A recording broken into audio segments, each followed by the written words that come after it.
Bora aqui no babado, bora aqui no babado. Vamos para o episódio 2, Conceitos Básicos da LGPD para Nerds. Chega, chama todo mundo e compartilha esse vídeo por aí. Para quem não me conhece, eu sou Juliana Saraiva, sou professora de computação, sou advogada e consultora em segurança da informação e estou aqui criando esse canal para a gente falar de LGPD em doses homeopáticas para você, nerd. Então, vamos lá, conceitos básicos. Primeiro, o que é dado pessoal? Dado pessoal é qualquer informação ou dado, aí vamos lá para a computação, a diferença de dado para informação. Mas aqui a gente trata a mais baixo nível mesmo, é dado. Qualquer dado que faça com que eu chegue a uma pessoa viva e que eu consiga identificar uma pessoa. Então, eu quero primeiro que vocês pensem no contexto do desenvolvimento de software de vocês, além da caixa. Então, nome, CPF, RG, são dados pessoais claros que eu, com essa informação, com esse dado, eu consigo chegar no titular do dado, numa pessoa identificada, né? Mas eu quero que vocês pensem mais do que isso. Para alguns contextos, por exemplo, o número do sapato faz sentido ser dado pessoal? Não, 37. Milhares de pessoas, centenas de milhares, sei lá quantas, caçam 37, eu não vou conseguir chegar a uma pessoa, mas 47. Então, talvez essa informação, no contexto do seu sistema, possa ser considerada dado pessoal, porque eu consigo chegar na única pessoa que é usuário desse software que calça 47. Então, existem o que a gente entende como dados pessoais explícitos, que de cara a gente consegue identificar, como aqueles implícitos, que combinados eles chegam à identificação. Então, quando vocês forem modelar os dados, ou pensar na arquitetura, ou no modelo entidade-relacionamento, ou em guardar isso no banco de dados, pensem nas possibilidades de combinações de chave estrangeira que eu chegue à identificação de um titular. Se existir isso no software, no contexto, precisa ser arquitetado, pensado e modelado, considerando este dado que logo de cara a gente não diria que ele seria dado pessoal, mas ele, naquele contexto de software, passa a ser dado pessoal. E existe uma confusão enorme sobre o que é dado pessoal e o que é dado sensível. Eu escuto muito assim o pessoal de computação dizer: eita, eu vou falar lá com a minha empresa sobre as coisas que tu fala, Juliana, porque a gente trata dados pessoais sensíveis. Aí eu pergunto: é de saúde? Não. É nome, CPF? Não, não é dado pessoal sensível. Muitas pessoas entendem que qualquer dado é considerado esse nome sensível. Dado pessoal sensível são aqueles que estão estritamente explícitos na lei.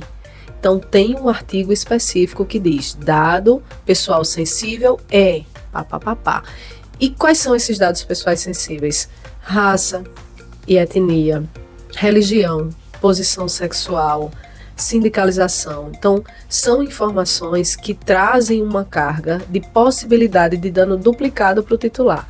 Então, se esse dado pessoal e se o tratamento dele for indevido, ele pode sofrer 2 danos. Um, preconceito, porque ele é sensível, então dados biométricos, informações de saúde, tem doença tal, tem essa característica. Então, isso pode trazer uma carga de dano duplicada. Por isso, para quem trata dados pessoais sensíveis, precisa ter um conjunto de medidas de segurança muito mais relevante, precisa se atentar às melhores práticas de segurança da informação, porque as penalidades e as sanções, as pessoas e as instituições que infringirem o tratamento de dados pessoais sensíveis, ela é muito maior.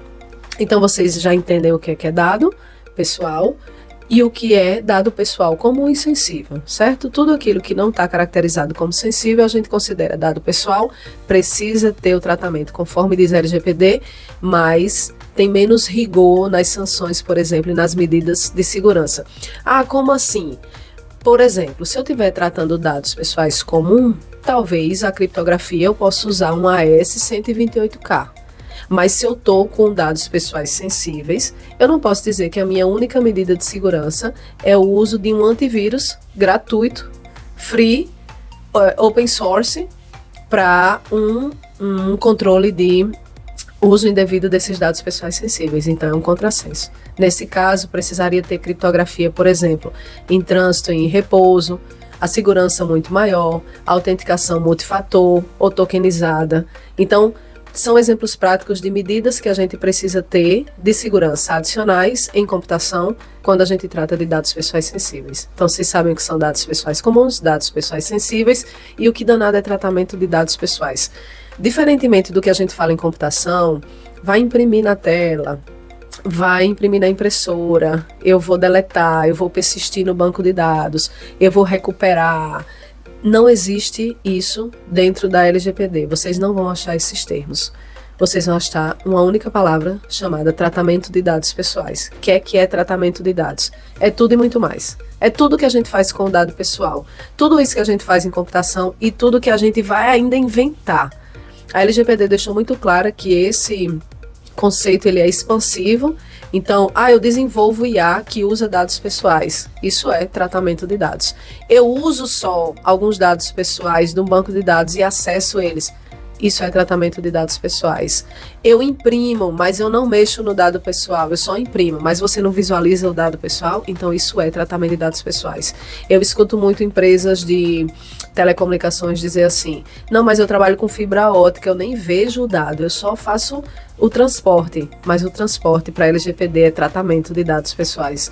Então expandam qualquer manipulação, acesso, visualização, deleção e persistência de dados pessoais, sejam eles comuns ou sensíveis, para entender o que é tratamento de dados pessoais. E agora vamos falar das pessoas envolvidas na LGPD. Eu falei no primeiro vídeo sobre operadores, que a gente de computação normalmente é operador, mas existem os controladores encarregados de dados. Os controladores são aquelas pessoas jurídicas ou físicas que determinam como vai ser esse tratamento.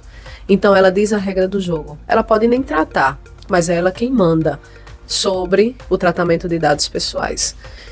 E o operador de dados normalmente é aquele que trata de maneira mais prática, mais pragmática o dado pessoal, a mando de um controlador. Então ele segue a regra do controlador de dados e assim executa o tratamento.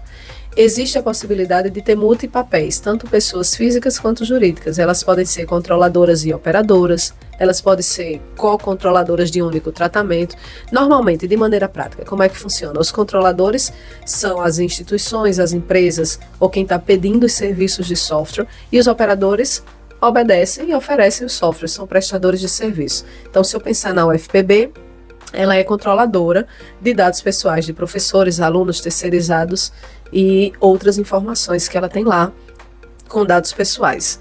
Mas uma empresa, por exemplo, de computação que faz o site da UFPB, ou uma empresa de publicidade que faz a publicidade que é contratada pela universidade, ela vai operar e tratar os dados pessoais conforme o que manda a UFPB. Então quem vai mexer nos dados é o operador, mas a mando do controlador.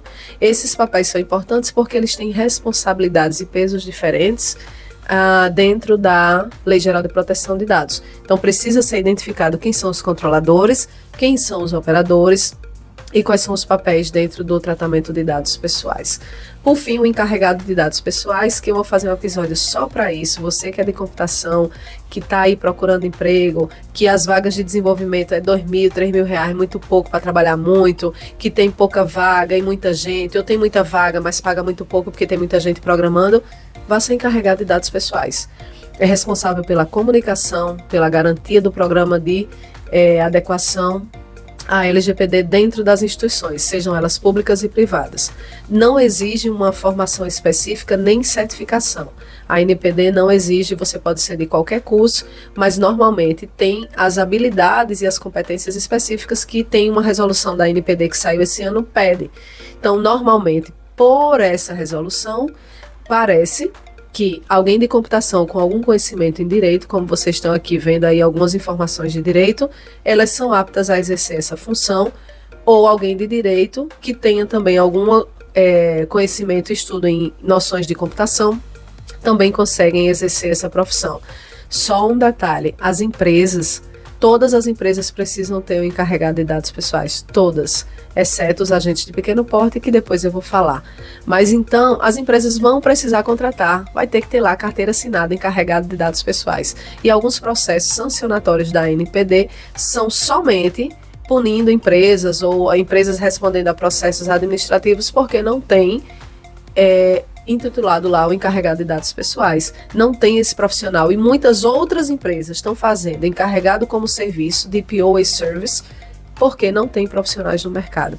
Fica aí a dica para vocês. A gente termina aqui o episódio 2 e o terceiro a gente vai falar sobre inventário de dados pessoais que precisa de alguém de computação, porque sem modelagem de negócio não temos inventário de dados.